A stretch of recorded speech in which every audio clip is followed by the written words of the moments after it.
Okay, as Enrique said, the title of the talk is Preparation of Fischer-Tropsch Catalyst from Cobalt Iron Hydrotalcites. My co-workers on this project, slide them up so you can see their names, were Dr. Brett Howard, who did all the synthetic work I'm going to talk about. John Bob helped out in the lab, and Mike Zarachek also contributed.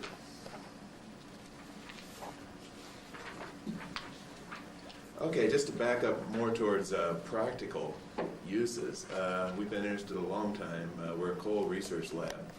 We're interested in the slurry Fischer-Tropsch synthesis, mainly as Cal said, a form of conversion of coal to liquid fuels. The standard way people seem to be interested in doing that this time, as of this time, is in a slurry bubble column. In this, you have a syngas from one of several sources, gasified coal, in which case you get a fairly low hydrogen-CO ratio, or partial oxidation or reformation of natural gas, which you get a somewhat higher syngas ratio.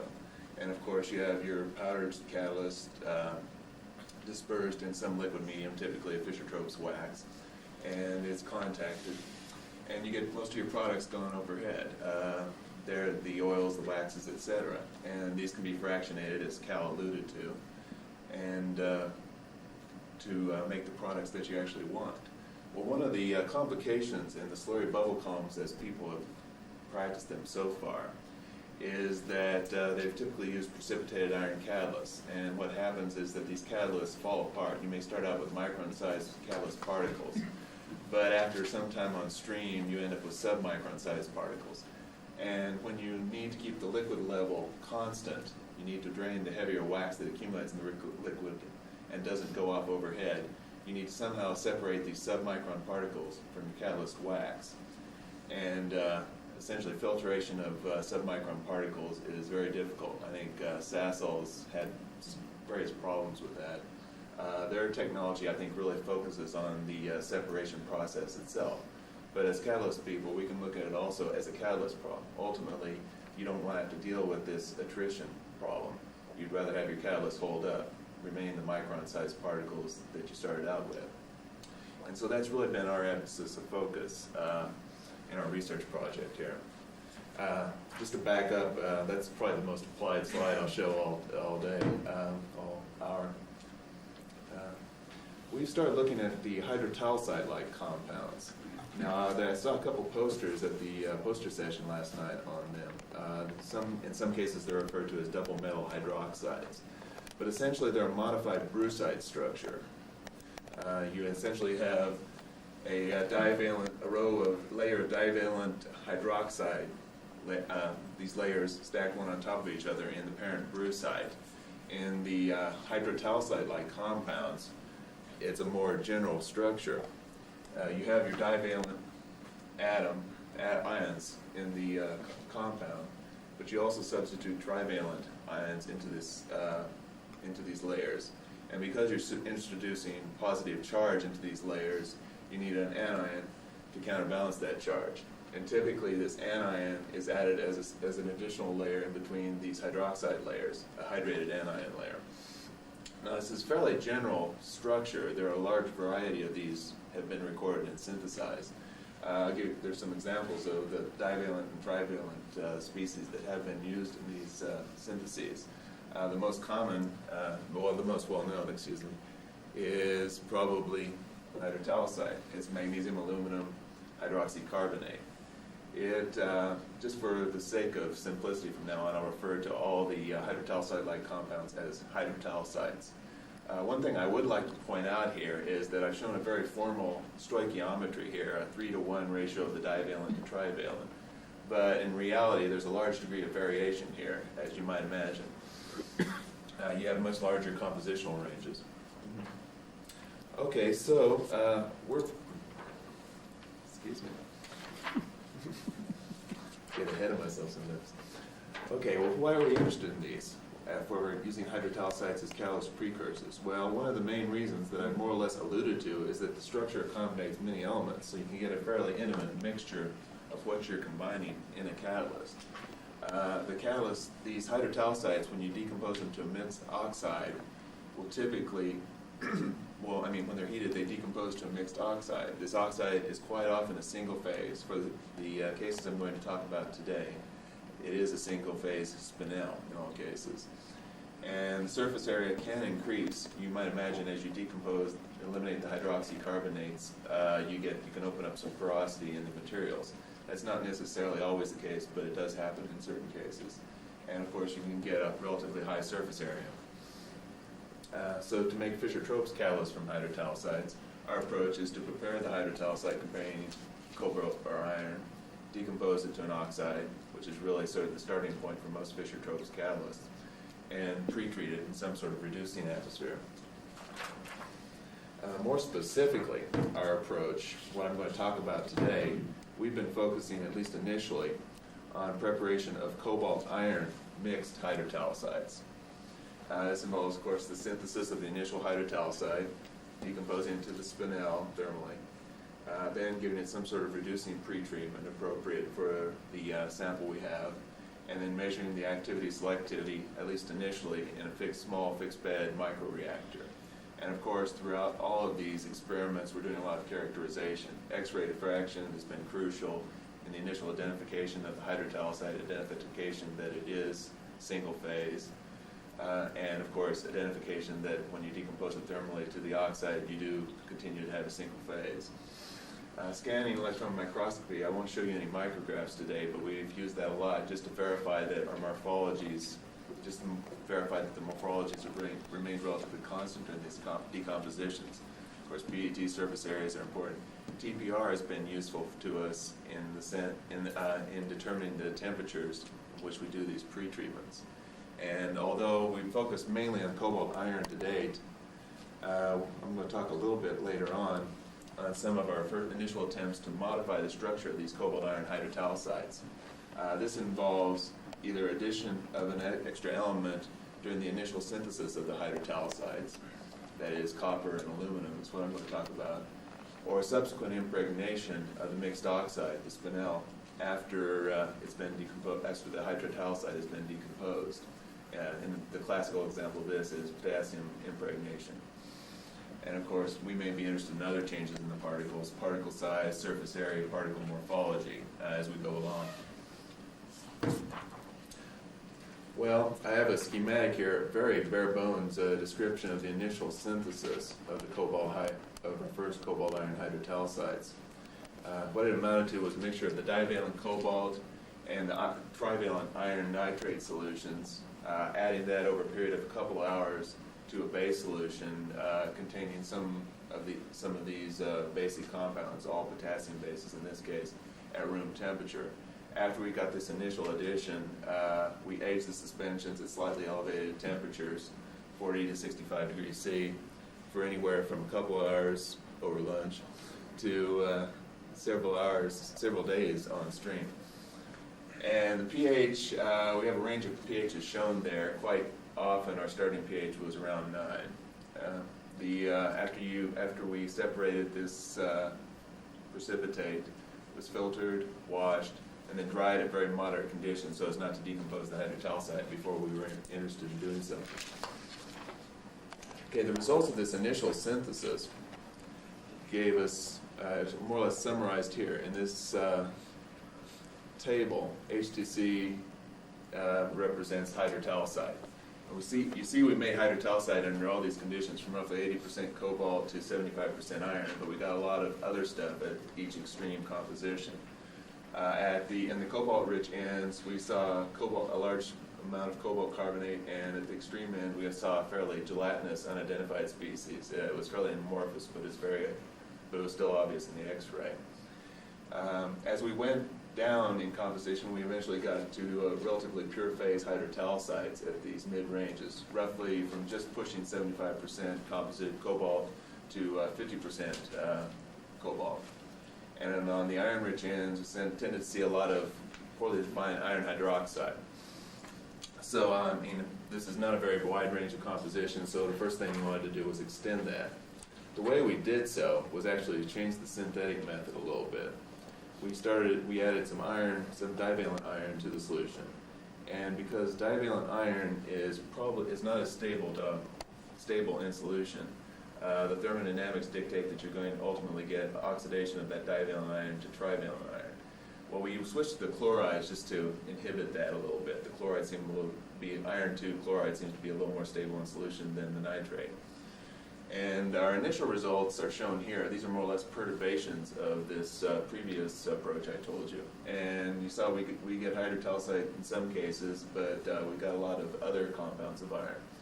And so we actually looked up in the literature, and there was a method of Uvanova and co-workers, I think in Bulgaria, if I remember right. And their method was to simply eliminate the trivalent iron solution. And I think what happens here is that you start out with divalent iron and divalent cobalt, and you actually generate a little trivalent iron through this oxidation process I've described. But in any case, it works pretty well. You have to wrap up the pH to pretty high conditions, but we got very pure phase hydrotalcites during these up to maybe 75% iron during this method. Okay, well, I'll show you the structure of some of these cobalt iron hydrotalcites as determined by Xray diffraction. You can see some of the fine features I've alluded to. In general, most of the main hydrotalcite peaks are here. These first two peaks, I believe, are representative of the layer stacking. Some of these other peaks are more representative of the diffraction in intralayer diffraction. The cobalt carbonate that I referred to that shows up at the 75% limit, you can see the little peak peeking up there, and there's some other features, fine features that I don't really want to get into. You might notice that there's broader peaks at the 75% compositional limit. That's probably a function of our synthesis rather than any inherent property of iron-rich cobalt iron hydrotalcites. Okay, well, next we're interested in decomposing these. I show a table here, the results of thermal decomposition of one hydrotalcite, a 67% cobalt hydrotalcite, over a very broad range of temperatures. Now, this decomposition was made by putting the heated crucible in the oven, pulling it out after it had equilibrated at the temperature given, adding the hydrotalcite, and then quickly putting it back in the oven. So we got a relatively quick equilibration to temperature, and these decompositions were done over a period of 2.5 hours in the oven. As you can see, the hydrotalcites decompose at relatively low temperatures. By 200 degrees C, we got a spinel phase, referred to that as spinel A. The exact arrangement of the cobalt and iron atoms are not really clear to us at this time. One thing you notice is we go up in temperature, we see the same spinel structure, but a gradually decreasing BET surface area. As you go up into at least to high enough temperatures, you start seeing the formation of a separate spinel. This is also a cobalt iron spinel, but a different arrangement of cobalt and iron atoms in the lattice. And as you go up, you still see these two same spinel phases, and finally you get a complete reversal to the second spinel phase. And of course, you go up to high enough temperatures, you start getting decomposition, phase segregation. Now, for practical purposes, there's really no reason to decompose anywhere higher than 400 to 600, somewhere in that range. You really don't gain anything. There's no need in our cases. We don't need to dehydroxylate the surface or anything. So to keep the surface area high, we've been focusing more on the 500 degree C samples recently. I told you we've done some SEM. I haven't brought any micrographs because we've had some problems getting the vibration problems out of the SEM chamber. The ESR, the EPR downstairs has been a major distraction. But I can tell you what we've seen in the rougher micrographs that we've looked at. Essentially, during this decomposition process, you see, well, the initial let me back up. The hydrotalcite initially is composed of roughly half-micron platelets that are micron-sized agglomerates. What happens during the decomposition is you see no real change in this morphology. All you see is the change to the oxide structure in Xray. And again, this morphology doesn't change regardless of temperature. It's 200, 600, whatever. The morphologies are all these same relative geometries. So one thing that suggests, if you remember what I told you about the table there, you notice that the surface area is decreasing as we're going up in temperature.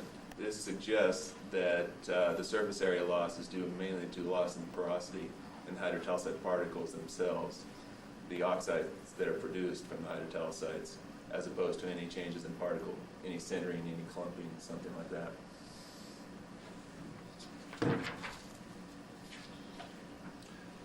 Okay, I have a table here, a similar table of the cobalt iron spinels that are produced from decomposition of all these hydrotalcites.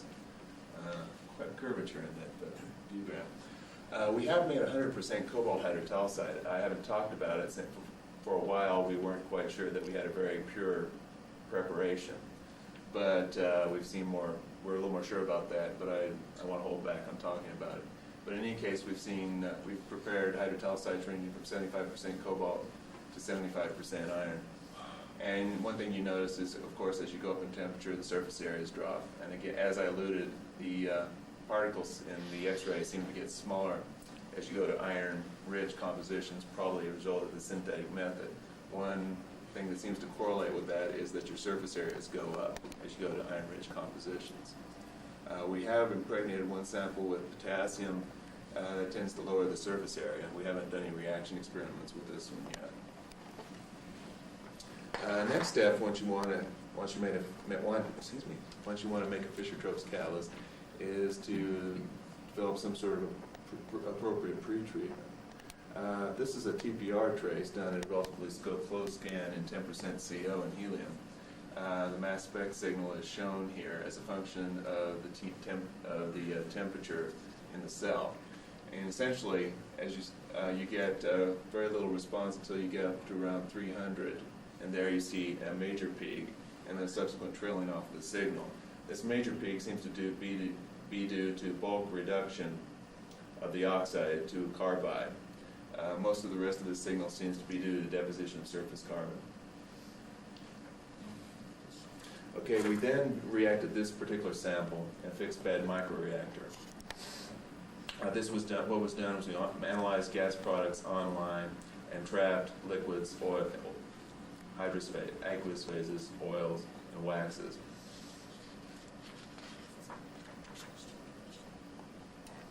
Okay, I've shown here the actual pretreatment used. This was analogous to the TPR that I showed you, except it's an isothermal condition. CO for 20 hours at 260 degrees C at roughly atmospheric pressure. Once we did that, we ended up with a sample that had a BET of 59 square meters per gram. No major changes in the overall surface area of this material. When we reacted it, we did so at 175 pounds per square inch for all your engineers out there. It's roughly 13 atmospheres or so. And this table here shows the results of these reaction experiments. After a day on stream, we saw hydrogen conversions of roughly 27%, CO conversions of roughly 15%, and a usage ratio of around 1.2 hydrogen CO. I have a rate shown there. Actually, more precisely, that's a yield of light C1 to C5 products in grams per kilogram per hour. You can see it declined substantially over one day on stream, and when we pulled the catalyst out of the reactor, we saw a lot of hard carbon. I think what it boils down to is this is more of a cobalt-type catalyst in the sense that it doesn't do a lot of water-gas shift. It doesn't handle these low syn-gas ratios very well, and so you get a lot of carbon deposition. As a first step, though, I think this is a fairly interesting result. When you want to, the bottom figure is more or less integrating all the products, the gases.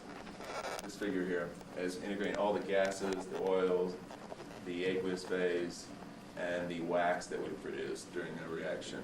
And that number is a reasonable number for Fischer-Tropsch catalyst, certainly reasonable for a starting material.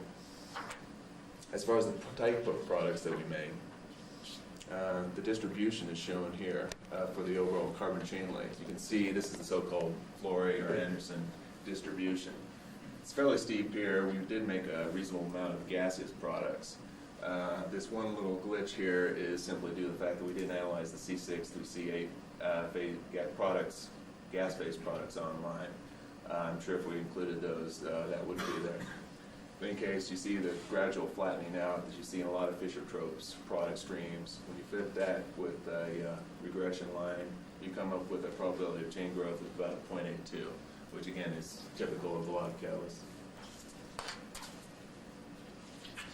Okay, as far as product types, it was fairly olefinic, and we actually made a lot of alcohols in the oil phase. The top chart here shows the analysis of the gas phase products that we did analyze. And you can see, again, it's fairly olefinic.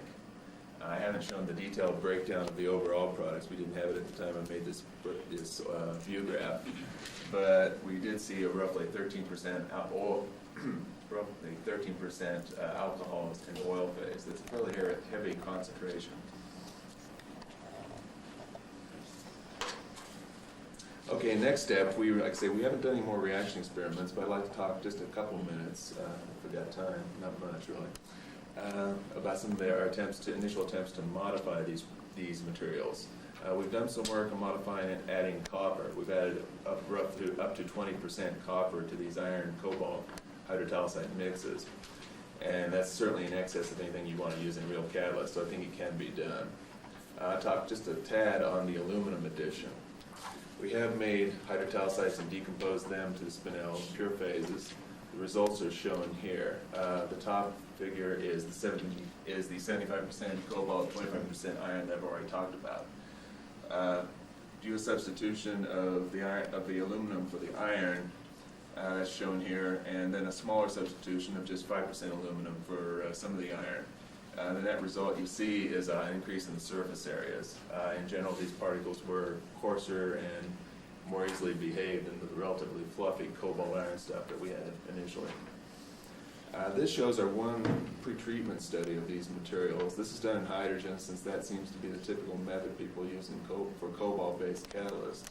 The bottom figure in green is the cobalt iron trace, and essentially it reduces completely in hydrogen at somewhere above 400 degrees C. It's a cobalt iron ingot by that time. The top figure is what we have of the cobalt aluminum TPR.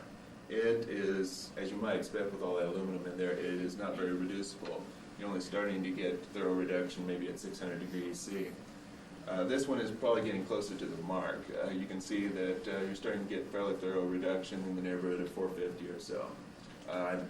I think for a real catalyst, you'd probably want to back off even more on the aluminum. Okay, so to summarize, we've made Fischer-Tropsch catalyst from a hydrotalcite precursor and prepared a fairly broad range of single-phase cobalt iron hydrotalcites, 100% cobalt to 75% iron. We prepared single-phase spinels from the hydrotalcite, and we've shown that other elements can be added in concentrations much higher than you'd ever want to use in a real catalyst, most likely. And finally, I'd like to acknowledge some of the other people who did the work. Betty Fermel did all the Xray diffraction patterns that I've either shown you or otherwise alluded to. Neil Johnson has been working on some of these structures, the refinement of these cobalt iron spinels that I've talked about, spinel A, spinel B, etc. Bob Ferentz has done all the BET measurements. Don Martello runs the SEM lab, and Joe Tomilia helps him out there. And Dr. Howard was supported by the Oak Ridge Institute for Science and Education. So, I thank you.